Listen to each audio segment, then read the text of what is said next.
እዚያው እንደገባኝ ይህ ቤተሰብ የሚለው ውጭም አላልንም ጠቡ ስለሰደደ ነበር በኋላ ላይ ፈነዳ ነው። አሁንም ቢሆን ከነ ልጇ መታ ብትኖር ችግር የለባችሁ። እኔ እንግዲህ ልንገርህ አይደለም ጸብ አለ የምትለው አንተም ሰምተህ ነው ይሄን ነገር ምደጋግመው አይደለም። ጸብ የለም ከኛ ጸብ የለም።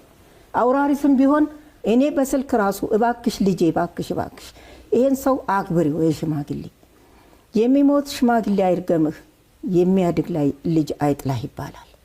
ይሄን ሽማግሌ አክብሪው እባክሽን ብላት ብዙ ነገር ተናገረ ተሳደበች። በዚህን ሰዓት እኔ ምን አደረኩኝ? ጓሮ የሆነች ሰርቪስ ማር ቤት ነበረች ወንድያ ጸዳርቷት እንዲሁ ያለ ቤት ነበር እና እዛ ግባ በቃ አንተ ልጅቷ እዛ ግቡ እንዳልላቸው ልጅቷ ህመምተኛ ትሆናለች ህፃን ናትና በረዶ ያማታል ይሄ የመሬቱ እንትን ይሄ ያማታልና አንተ እዛሁን ስለው እሺ ብሎ ሰተት ብሎ እዛች ቤት ውስጥ ገባ። ብርድ እግሩን አመመ እሪህ ተነሳበት። ይሄኔ ወንድ ያልኩት አቤት ረባክ ይሄ ሰውዬ ሳሎን ይግባ በሽተኛ ሆነ ድንገት ይሞትብሃል ተው ይግባ ሲል ይግባ ገኒ እኔ መቼም ቢያልኩኝ አለ። እሷ ግን አይገባም ማለት ጉራ ከረየዋለች። የፈለገ ይሁን ብዬ አልጋ አዲስ ገዝቼ ሳሎን ዘርግቼ አስገባ ነው። መሀሉን በር ዘጋች። መሀሉን በር ስዘጋ ከውስጥ ቀርቅራ እሱ በዛ በኩል ወደ ሽንት ቤት አይሄድም እሷ ናት የምትሄደው በዚህ በኩል ትወጣለች በሳሎን እንደልቧ ቡናዋን ማፍልታ እንደፈለገችው እንግዳውን አስተናግዳ እሱ ግን ባይተዋር ነው ለዛ ቤት። በዛ ላይ ግጥጫው ስድቡ እግዚአብሔር አይጣል ነው ጎረቤት ይፍረድ። ታዲያ ጠብ የለም የሚሉ ለምንድን ነው? ማ መጀመሪያ ላይ ከነሱ ጋር ነው ከኔ ጋር ጸብ የለኝም። አውራትም አልተጣላትም ብትሰድበውም ችሎ ነው መልስ አይሰጥም።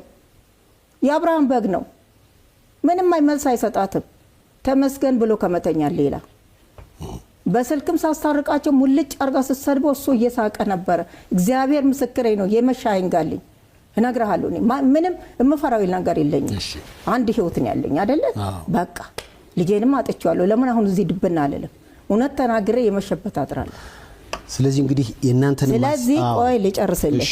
አሁን የኔ ጌታ ሰይፍዬ እኔ ወዳለሁ በእውነት ነው ምልህ እሺ ወዳለሁ እውነተኛ ሰው ነው እውነተኛ ሚዲያ ነው። እኔም የመጣሁት ለዚህ ነው። እስከ ዛሬ ስንቱ ሚዲያ ላይ ሲራገብ ስሜ ሲጠፋ ያልወጣሁት የፈለገ ይሁን ብዬ ነው ተቀመጥኩ። አንተ ጋር ስለደረሰ ግን መጣሁኝ። እሺ በቃ አሁን እኔ ጸብ የሌለን ከኔና ከሰላም ጋር ነው። እሱንማ ስታሽረው ነው የኖረችው። በቃ ልጄም ሲሽር ነው የኖረው። ድብን እያለ አንጀቱን እንዲያሰረ ሲታመም እንኳን ጎረቤት ጠርቶ ነው ሻይ ስጡኝ ብሎ የሚለምነው። ወንደሰን ሆዱን ያመዋል የማውቀው ህመም ተነስቶ መጥቶበት እባካችሁ ሻይ ስጡኝ ሙቅ ነገር ስጡኝ ሆዴን ልሞት ነው ብሎ ከግርግዳ ሆዱን ለጥፎ ነው አሉ የሚለምነን። እሷ ግን እየሰማች ዝም ምን የምታደርግልን ነገር የለም። ይቅር እኔ ምንም ከዚህ በላይ መድኃኒዓለም ይፍረደው ሁሉን ነገር እሱ ይናገርልኝ በልጄም በኩል በሌላም በኩል ያለው። አሁን ህርቅ የሚባለው ስሜን ልም ማርጋ አጥፍታ በከተማ በአሜሪካን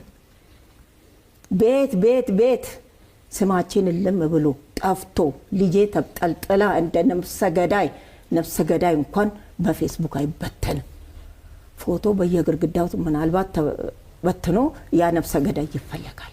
የኔ ልጅ ለትልቁ ለትንሹ ለወዳጇ ለምኗም ለልጆቿ ሞራል እልም ብሎ ጠፍቶ ልጄ ስሟ እኔ ምን ልም ብዬ ጠፍቼ በምን አይነት መልኩ ነው ቅርታ ምን ደራረገው? አሃዱ ብላ ቅርታ ከፈለገች የኢትዮጵያን ህዝብ አስቀይማለች። በቃ ቅርታ ትጠይቅ። እነዚህ ሰዎች አላሉኝም ውጪም አላሉ ፈጥሬ ነው እኔ ነኝ ይሄን ነገር ያደረኩት።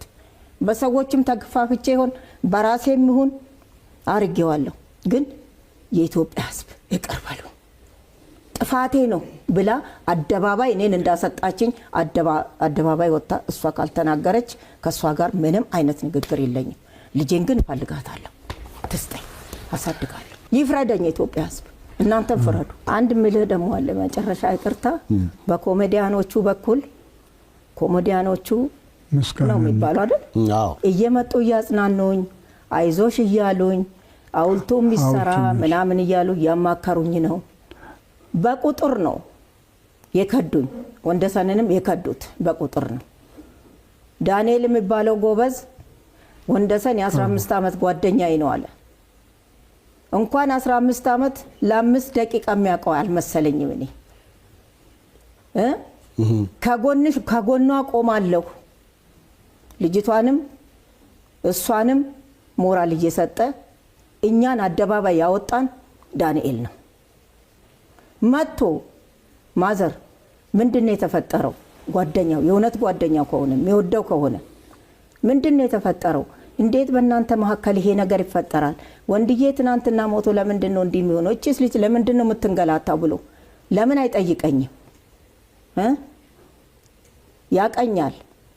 ወንዴ ጓደኛው ነው። መጥቶ ከሁለት ወገን ለምን አጣራም? እንደ ሽማግሌ ለምን አይሆንም? በሆዱ ይዞ ነው የሞተው። ሆዱ ውስጥ አርግዞ ነው የሞተው። ወንደሰን ሆዱ ውስጥ ነው ያረገዘው፣ አርግዞ ነው የሞተው ብሎ ችግሩን ተናግሮለታል። ይሄ ምስክርነት ነው። እግዚአብሔር ይስጠው። አመሰግናለሁ። እሺ እንግዲህ እዚህ ድረስ መጥተው የነሱንም ሐሳብ ስላካፈሉን የወንደሰን አውራሪስን ቤተሰቦች ከልብ ነው የማመሰግነው። የኛም ሐሳብ መካተት አለበት ስላላችሁ ነው የጋበዝኳችሁ። ቢቻል እርቅ ቢወርድ ብትስማሙ መሃላችሁ ይሄንን ቤተሰብ የምታቀራርብ ልጅ ስላለች ለሷም ሲባል ይሄን ነገር በደንብ ብታስቡበት የተሻለ ነው። አሁን ግን ቅድሚያ ሁላችሁም ሀዘን ላይ ናችሁ ብዬ አስባለሁ፣ እኛን ጨምሮ። ስለዚህ መጀመሪያ ሀዘኑን መጨረስ፣ ከዛ በኋላ ስለ እርቁም ማሰብና መጋጨት በቤተሰብ ውስጥ ያለ ነው። ግን እንደ በሰለ ሰው ደግሞ ችግሩን መፍታት ደግሞ ይጠበቃል። በሚቀጥለው ስንገናኝ ነገሮች ተፈተው እንደሚሆኑ ተስፋ አለኝ። አመስግናችሁ ሸኙልኝ ባካችሁ።